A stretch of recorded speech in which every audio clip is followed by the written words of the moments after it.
to the Las Vegas Raiders. 8-8 last season, missed the playoffs.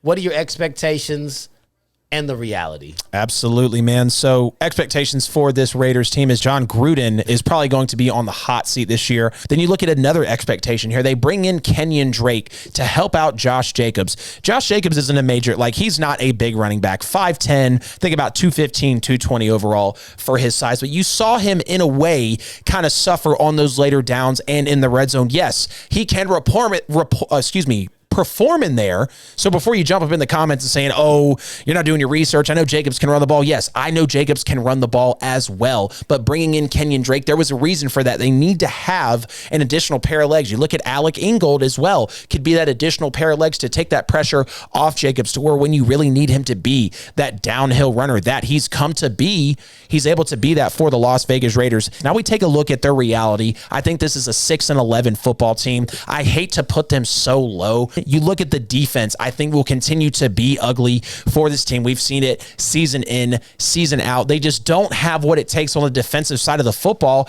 to hang with some of these big teams, to steal a win, to maybe steal a playoff win, or to steal a win for a playoff implication, to move up in the division. The Raiders have been falling short in that aspect, and a lot of it has to do with that defense. You look at the way that their season opens. Ravens, Steelers, Dolphins, Bears, and Chargers. I think due to the schedule, the impatience, and overall the tenacity of the fans, I'd say maybe Jon Gruden's on the hot seat by week 8, week 9. Fans, Raiders fans, when you're watching this year, you're going to share the frustration with me because I know how talented your team can be. I know Derek Carr and Ruggs and Darren Waller. Darren Waller is going to be a top tight end in the league. He's going to perform in fantasy. We have no questions about that. But when we're looking at the defense, when you're looking at a Herbert dealing with, when you're looking at a Patrick Mahomes that you have to deal with, all the weapons on those teams, this is going to be about a 6, maybe 7 win team in 2021. Damn, that's tough. Yeah, dude. 6-7 win team. I mean, that definitely could call for Jon Gruden's head. Yeah. I think the expectations for I was about to call him Oakland. Always. I can't get it out of my head. The Las Vegas Raiders want Jon Gruden to earn his contract. The 10-year, $100 million deal was extremely ridiculous. They're expecting championships. They're not even making the playoffs.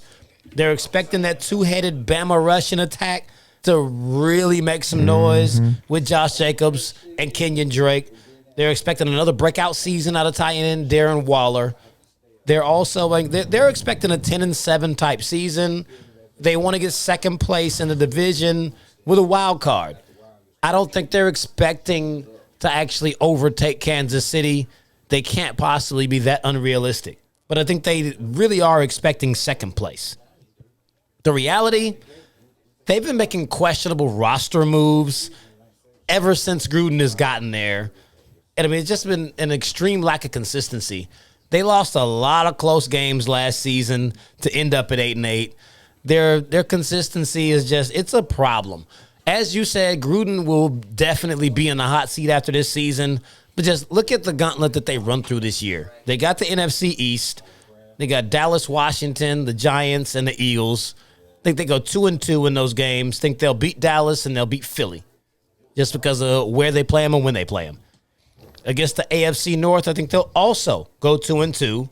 I like them over Pittsburgh, and I also like them to, again, upset Cleveland because they did beat Cleveland last year. They shut them down, beat them 16-6. It was a little strange. Yeah. But some teams, the Raiders aren't a bad football team. They don't always show up. All right. Very inconsistent. Because of them finishing second in the division last year, they got the Colts, the Dolphins, and the Bears. I think they'll go 1-2 in those games. I think they'll beat Miami. They'll lose to the Colts, and they'll lose to the Bears. Then in division, I've got them splitting with all 3 teams. I already told you, I think they'll get that one anomaly game that they get every year over Kansas City. They'll split with the Chargers, and they'll split with the Denver Broncos team that is really out of a much better roster than what they have actually been escorting out on the field for the past couple of years. So I've got the Vegas Raiders at 8-9. Same amount of wins. This time they'll be under 500. Jon Gruden's job will definitely be in question by the end of the season. No question about that.